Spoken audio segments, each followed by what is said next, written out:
This week on Naked in Thailand, we go for a ride and visit an aeroplane graveyard.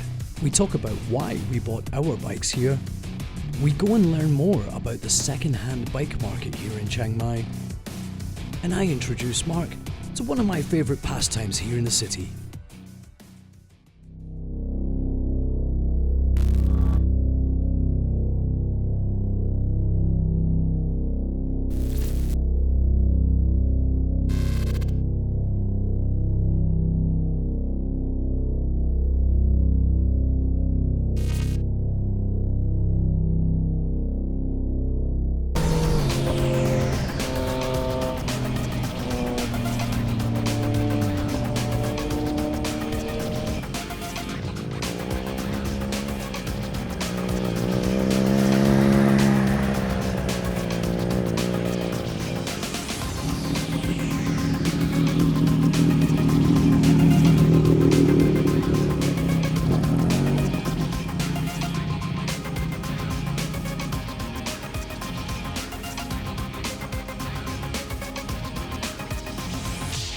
Welcome back to Naked in Thailand. Before we get into the video today, I just want to reveal something. We've been asked several times now about the name of the channel, Naked in Thailand, and what that actually means.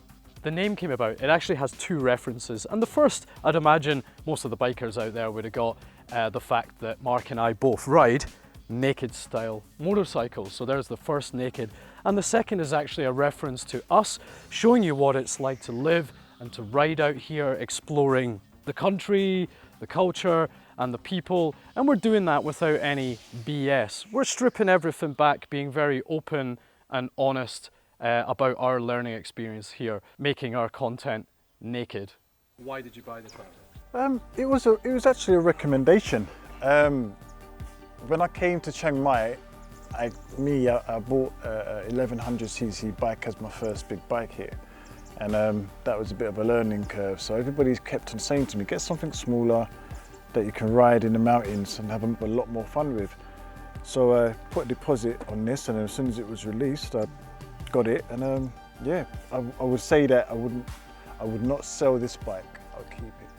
It's easy to use, just the right amount of power, great handling, great brakes, and you can use it every day. Can't ask for more. What's it like to ride through the twisties, sweepers and the mountains?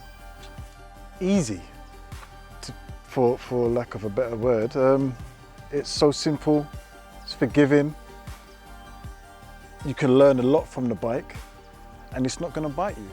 It's just a great handling bike for those sort of roads. It's perfect for those sort of roads. In fact, I'm faster on this than a 1000cc litre bike, put it that way. If you had to get another bike, what would it be? Well, if it was going to replace this as a sort of everyday, do it all type of bike, I'd probably get a 765 RS Triumph Triple. Of course, we couldn't come somewhere like an airplane graveyard without at least having a little look around. We met a woman during filming who told us that along with her family, they're actually going to reopen this plane as a restaurant.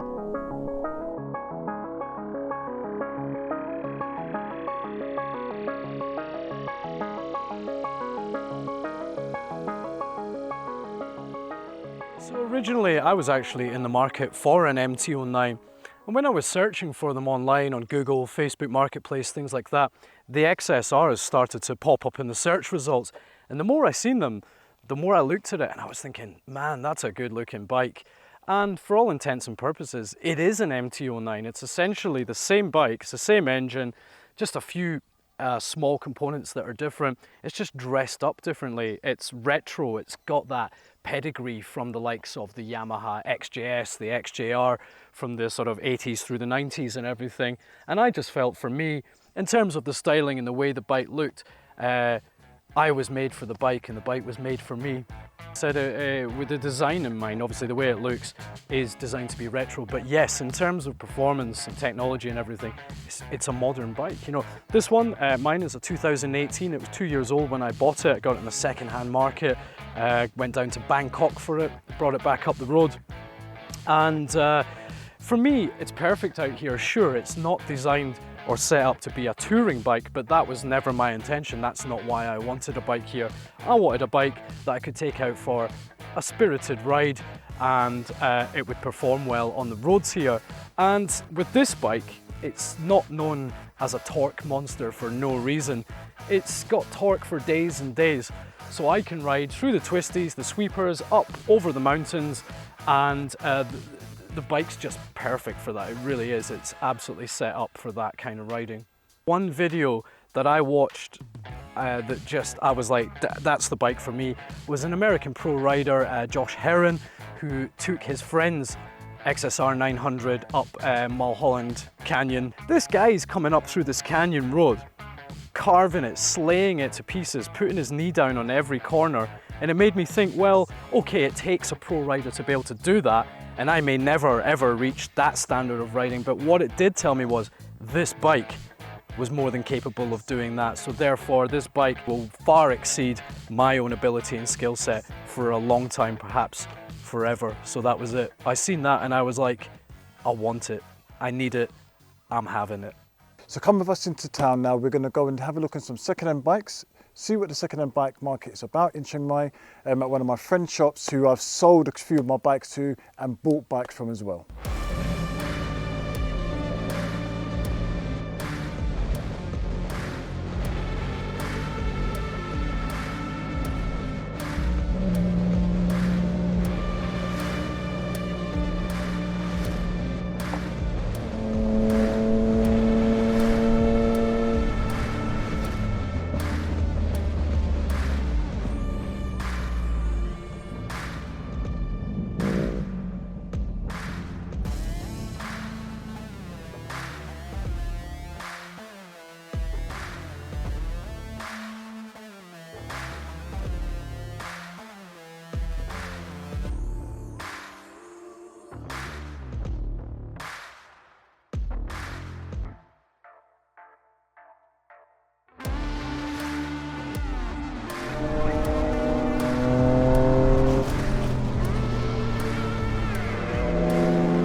We're here at A Day Superbikes where my friend Day, the owner, is going to give us some information about the second-hand bike market. What's your most popular bike that you sell here? Mostly it's 300cc. Okay. Because it's quite like cheap, not expensive. 300s, Kawasaki's and what the 650 Hondas are they're your most popular bikes here? Yes, for Thai people, they really love it because the price not expensive and also good quality. Day, can you show us your most expensive bike? Right, at the moment we got one. It's like a Harley Davidson V-Rod Muscle. This is buy from America. It's import. That's why it's quite expensive. Yeah, come follow me. Yeah. So this is we're talking about Harley Davidson V-Rod Muscle. It's come with a lot of accessory on it. Everything is chain, fairing, wheel, handbar, exhaust. Okay. It's aftermarket one. Okay, and what year is it? 2008. 2008. Yeah. And how much is you selling it for? Right now we made a price for 850,000. 850,000, which equates to about, is that over 20,000 USD? With ease? I believe it is. What I'm going to ask Day to do for me today is have a look on my bike and give me an evaluation. Now, just for context, my bike is actually new. I bought it new in February of this year, and it's got 5,000 kilometers, and I paid just over 309,000 baht, which is around 10,000 USD. If you're going to buy my bike right now and I bring my bike to you, what things would you look for to give me a good price? What things are you looking for? Of course, the most important thing, the engine. Okay, the engine must be like a nearly standard from the factory.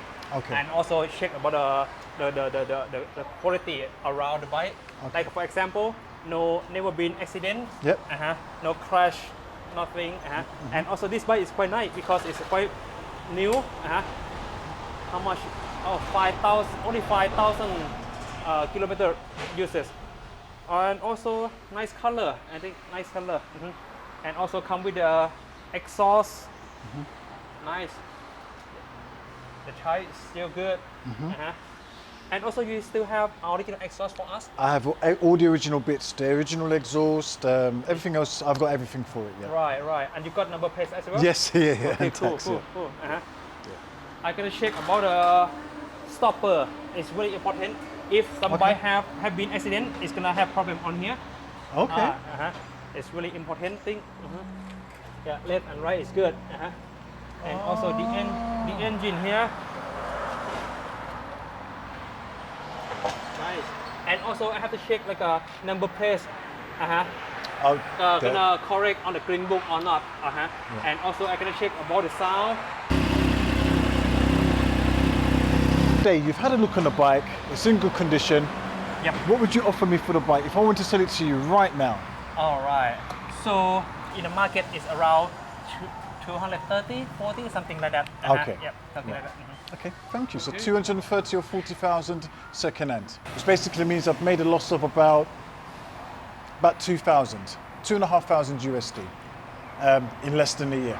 Day, now it's my turn. Here's my 2018 Yamaha XSR 900. Okay, cool. Which I bought secondhand last year. It had one owner from new before me, so I'm only the second owner. Tell me what you think. All right. It's a nice one. Nice one. I love it. It's really cool design. So what is the aftermarket one you put on it? I mean accessory. Right, yeah, quite a lot of aftermarket parts on this bike. So the first one I did was actually a K&N filter. Air filter was changed out, but I do have the original. Next was the full exhaust system. Oh wow. So we took the stock exhaust off, and I still have that as well because that has the cat and everything. Right. So that's all been stripped out and redone. It has been flashed, had the ECU flashed as well.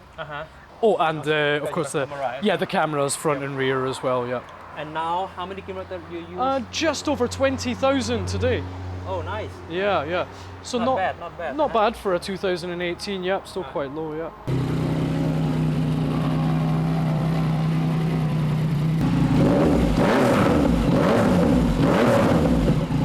Never been accidents? No, never had an accident. Good. It's come with original part. All of the original parts, including the original tail tidy, original exhaust system, original air filter, everything. Have all the parts. Cool. Yeah. So I think around 200,000. 300,000. That's pretty good. 200,000. 300,000. That's pretty good. So if you were looking to sell your bike into the second-hand market like this, as a foreigner, there's a few things that you're going to need, and it would actually make Day's job a lot easier, or anybody else who's basically buying your bike from you, and that is to have the correct documentation ready. And what we're looking for there is the green book, the owner's book for the bike, obviously, your passport, which you would need 2 copies of as well, your visa, 2 copies of that, and your residence certificate, and actually only 1 copy of that. All of those documents handed over today, and the bike, obviously. You get money. Yeah, you get some money. That's it. It's quite a simple process. Thank you very much for speaking to us today. Thank you so much, Dave. You're welcome. Very appreciate you coming today. Really, thank you so much. No problem. Can we take the V-Rod out for a quick spin? Of course.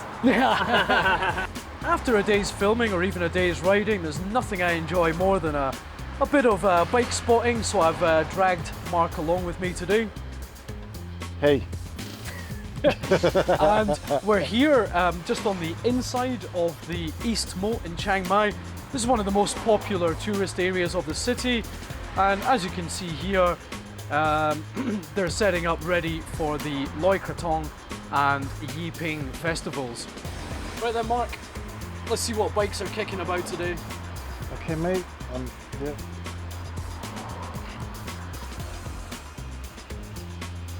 Scooter.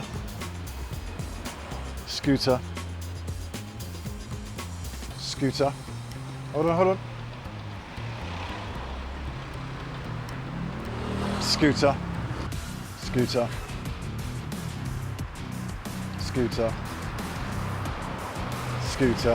Thanks again, guys, for watching. Thanks very much for your feedback as well. And also a big shout out to the guys who took part in our poll last week.